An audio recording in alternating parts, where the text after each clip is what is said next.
Thank you, thank you. It's great to have you here today. Today I'm going to talk about 3 things. That's it. We will start with why it's so important to us to have a product that we can make freely available and broadly available to everyone. And we're always trying to find out ways to reduce friction so everyone can use ChatGPT wherever they are. So today, we'll be releasing the desktop version of ChatGPT and the refreshed UI that makes it simpler to use, much more natural as well.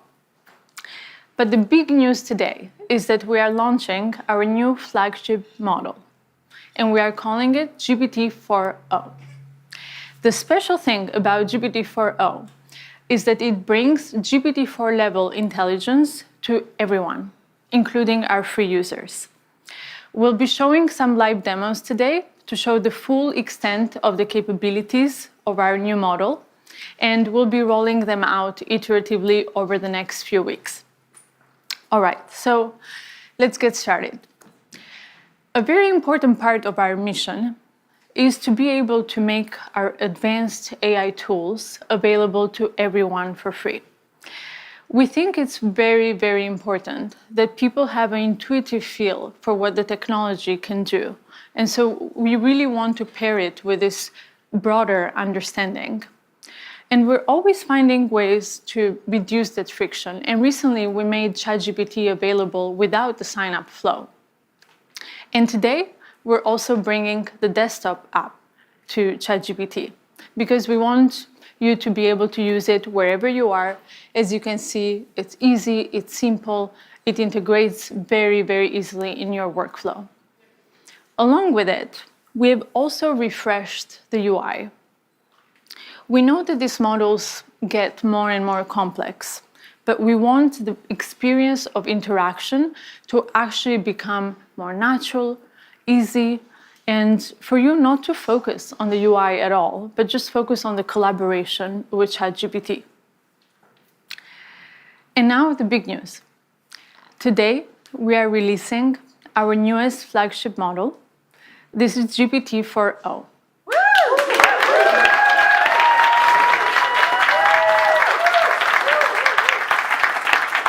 GPT-4o provides GPT-4 level intelligence, but it is much faster, and it improves on its capabilities across text, vision, and audio. For the past couple of years, we've been very focused on improving the intelligence of these models, and they've gotten pretty good.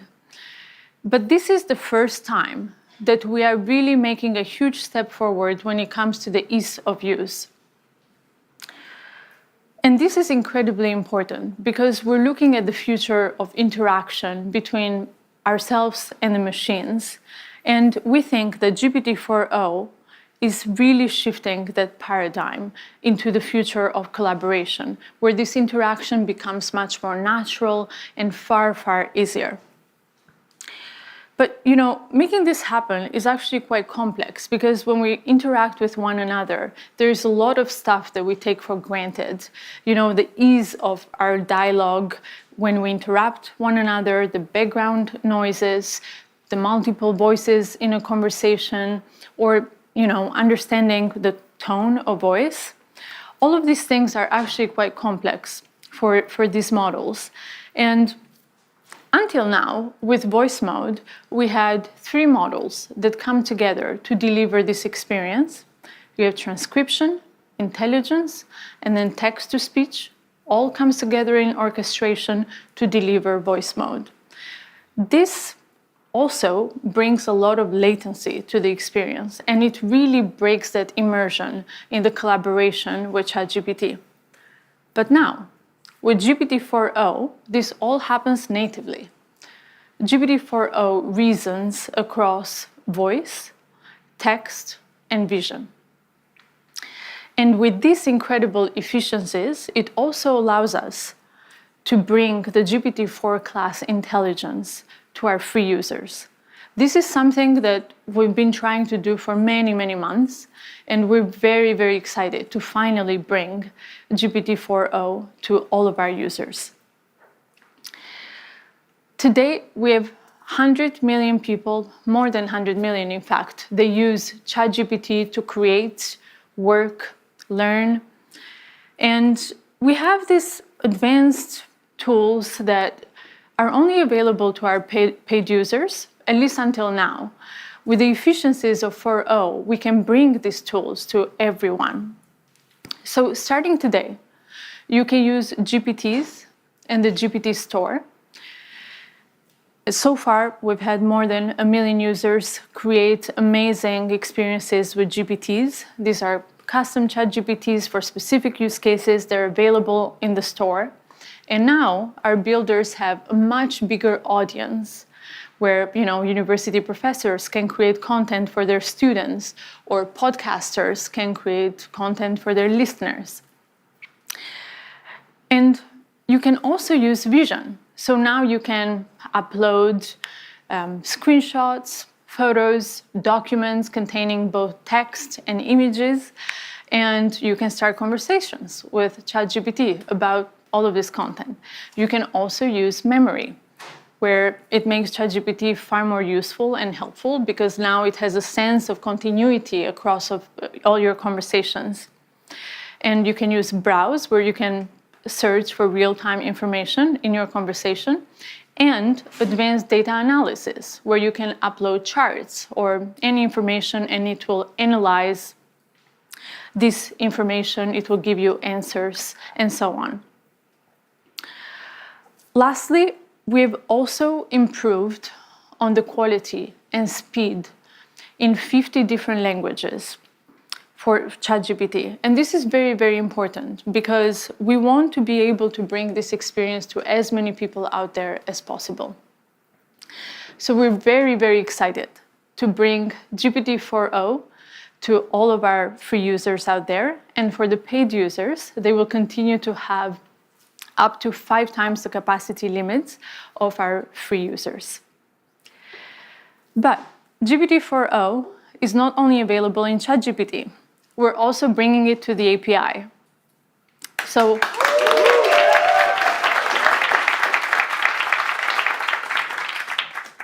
our developers can start building today with GPT-4o and making amazing AI applications, deploying them at scale. 4o is available at 2x faster, 50% cheaper, and 5 times higher rate limits compared to GPT-4 Turbo. But, as we bring these technologies into the world, it's quite challenging to figure out how to do so in a way that's both useful and also safe. And GPT-4o presents new challenges for us when it comes to safety because we're dealing with real-time audio, real-time vision.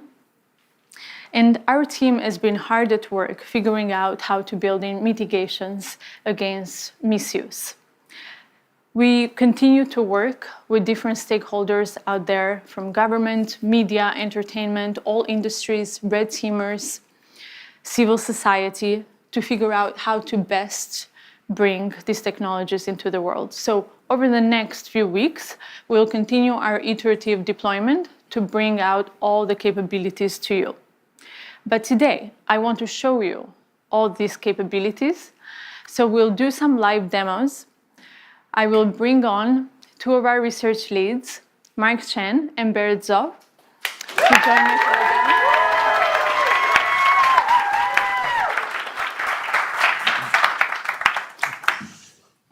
Hi, I'm Berit. Hey, I'm Mark. So one of the key capabilities we're really excited to share with you today is real-time conversational speech. Let's just get a demo fired up. So I'm taking out a phone. If you are wondering about this wire, it's so we have consistent internet. And if you see, there's this little icon on the bottom right of the ChatGPT app, and this will open up GPT-4o's audio capabilities. Hey, ChatGPT, I'm Mark. How are you? Oh, Mark. I'm doing great. Thanks for asking. How about you? Hey, so I'm on stage right now. I'm doing a live demo, and frankly, I'm feeling a little bit nervous. Can you help me calm my nerves a little bit? Oh, you're doing a live demo right now? That's awesome. Just take a deep breath. And remember, you're the expert here. I like that suggestion. Let me try a couple deep breaths. Can you give me feedback on my breaths? Okay, here I go. Whoa, slow a bit there. Mark, you're not a vacuum cleaner. Breathe in for a count of 4. Okay, let me try again. So I'm gonna breathe in deeply and then breathe And then out. for 4, and then exhale slowly. Okay, I'll try again. Breathing in and breathe out. That's it. How do you feel? I feel a lot better. Thank you so much. So Mark, you've been working on these capabilities for a while now. Can you tell us a bit how it's different from voice mode? Right, so if you've used our voice mode experience before, you'll notice a couple key differences. First, you can now interrupt the model. You don't have to wait for it to finish your turn before you can start speaking, and you can just butt in whenever you want. Second, the model is real-time responsiveness. So that means that you don't have this awkward 2 to 3 second lag before you wait for the model to give a response. And finally, the model picks up on emotion, right? When I was breathing super hard there, it could tell, and it knew, hey, you might want to calm down a little bit. You're kind of running a little bit too fast.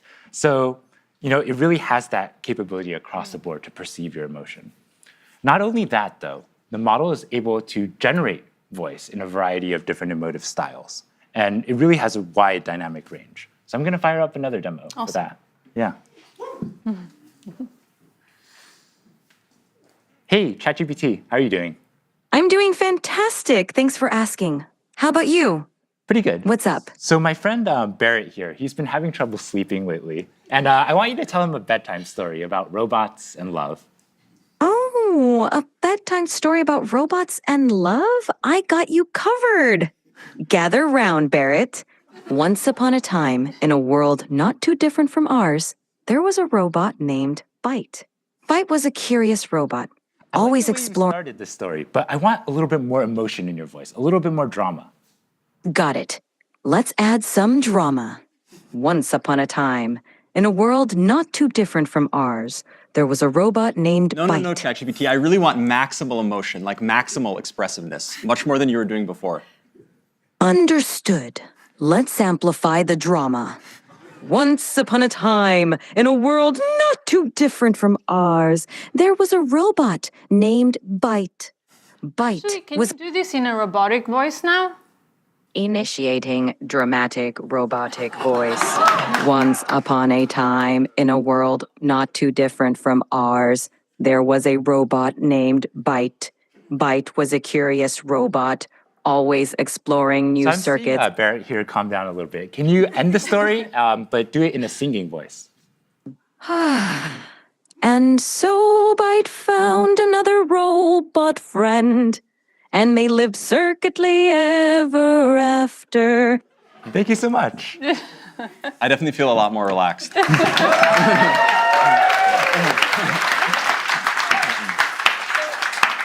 You've just seen the voice capabilities, but we also want to show you the vision capabilities as the model can also see the whole world around us. Yeah, absolutely. Like as you can see, you can chat with ChatGPT in real time, but you can also interact with it with video as well.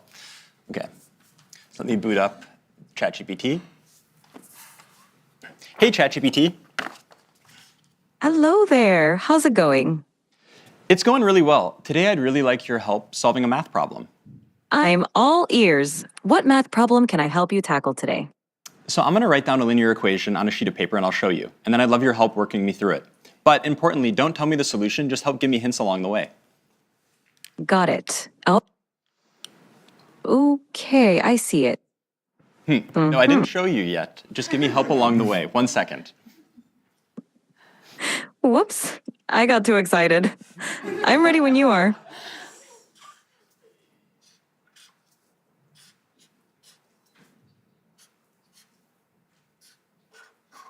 So, ChatGPT, what equation did I write down there? Ah, I see it now. You wrote down 3x plus 1 equals 4. Yep, Let's work- exactly. So what's the first step I should take to try to solve this? The first step is to get all the terms with x on one side and the constants on the other side. So what do you think we should do with that +1? Okay, I'm going to try to subtract 1 from both sides, and then I'll see what I get. Great idea. Perfect. Now, what do you get when you subtract 1 from both sides?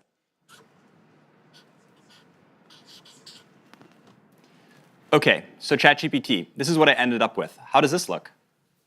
Spot on. Now you've isolated the term with x on one side, and it looks like 3x equal 3. What do you think we should do next to solve for x? I'm not sure. Can you give me another hint? Of course. You have 3x, and you want to find the value of x. Think about what operation would undo multiplication. Is it subtraction? Close, but think of the opposite of multiplication, because 3x means 3 times x. Okay, I think it's division. Let me try to divide both sides by 3, and let me see what I get. Bingo! Go ahead and divide both sides by 3.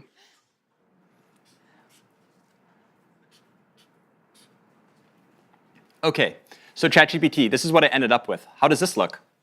It looks perfect. You've solved it, and x equals 1. Nicely done. How do you feel about solving linear equations now?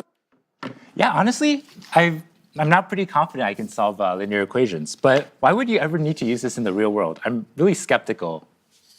That's a fair question. Linear equations pop up in a lot of everyday situations, even if we don't realize it. For example, calculating expenses, planning travel, cooking, and even in business for profit and loss calculations. It's basically a way to solve problems where you need to find an unknown value. Plus, Wow, it's okay. You know, I have a lot of unknown values in my life. I'm totally convinced I'm gonna learn math now.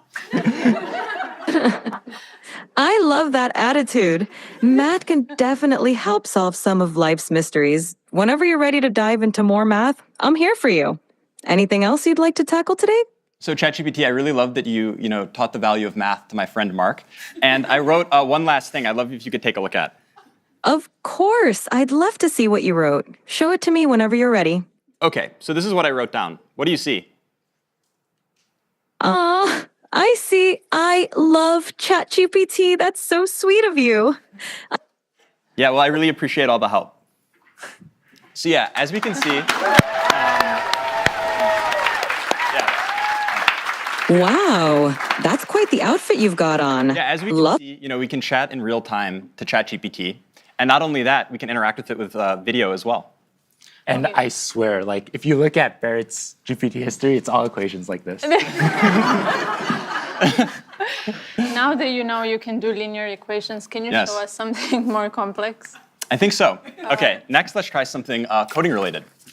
So let me take out a computer for this. Okay, so I'm going to open the ChatGPT desktop app, like Mira was talking about before. Okay, and to give a bit of background on what's going on, so here we have a computer, and on the screen we have some code, and then the ChatGPT voice app is on the right. So ChatGPT will be able to hear me, but it can't see anything on the screen. So I'm going to highlight the code, Command-C it, and then that will send it to ChatGPT, and then I'm going to talk about the code to ChatGPT. Hey, ChatGPT.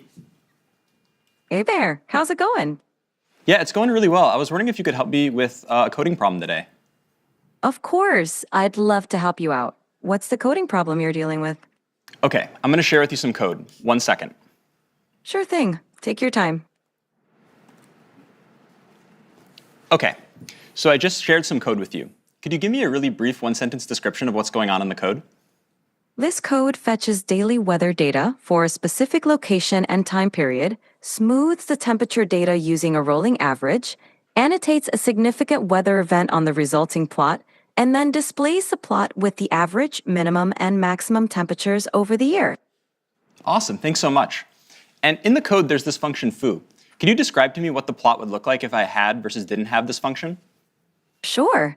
The function foo xy takes in a data frame x containing temperature data and a window size y for calculating the rolling mean. It smooths the average temperature, minimum temperature, and maximum temperature columns by applying a rolling mean over the specified window. With the foo function, The plot would show smoother temperature lines because the rolling mean reduces the noise or fluctuations in the data. Awesome. This makes Thanks so much. So yeah, I definitely will want to apply this function. And so I'm going to generate the plot and then show it to you. Give me 1 second. Absolutely. Take your time. I'm excited to see the plot when you're ready. Yeah. So far, ChatGPT has only been able to see the code. And now I'm going to run it, and then I'll use the vision capabilities of the ChatGPT desktop app so it can actually see everything going on the screen as well.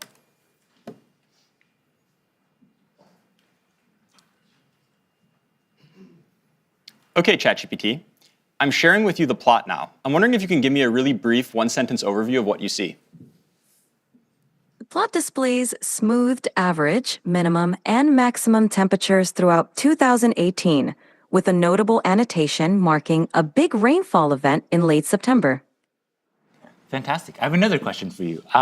Which months do you see the hottest temperatures, and roughly what temperatures do those correspond to?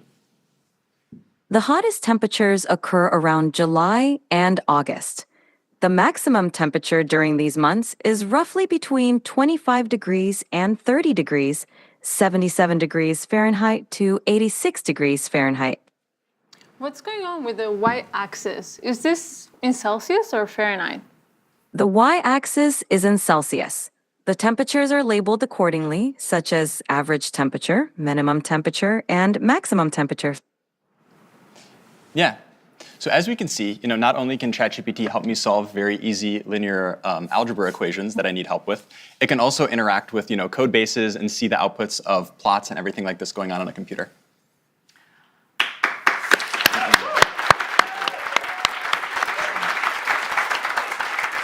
So a few minutes ago, we asked the live audience on X to submit a few requests for what they would like us to try out here. So I will take a couple of prompts. Okay, Bot Gaskar wants to know if GPT-4o is capable of real-time translation. Mark, you want to try this one? Sure, yeah, it? let's do it. All right. Yeah. I speak Italian, so we can okay, just cool. do English Let's Italian. try to do English-Italian. Sure, let's do it. Hey, ChatGPT, how are you? I'm doing fantastic. Thanks for asking. How about you? How's your day going? I'm doing great. So I would like you to function as a translator. I have a friend here who only speaks Italian, and I only speak English. And every time you hear English, I want you to translate it to Italian. And if you hear Italian, I want you to translate it back to English. Is that good? Perfetto. Mark, io mi chiedo se le balene potessero parlare, cosa ci direbbero? Mike, she wonders if whales could talk, what would they tell us? They might ask, how do we solve linear equations? Potrebbero chiederci come risolviamo le equazioni lineari. Sicuramente sì. Certainly, yes. Great, looks like it works.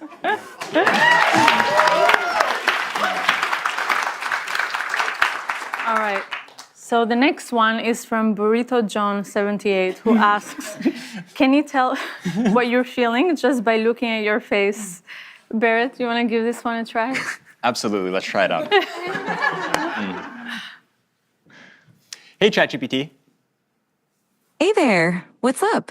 How can I brighten your day today? OK, yeah, so I'm going to show you a selfie of what I look like, and then I'd like you to try to see what emotions I'm feeling based on how I'm looking. Sounds like a fun challenge. Go ahead and show me that selfie, and I'll put my emotional detective hat on. OK, so here's me. So what kind of emotions do you think I'm feeling?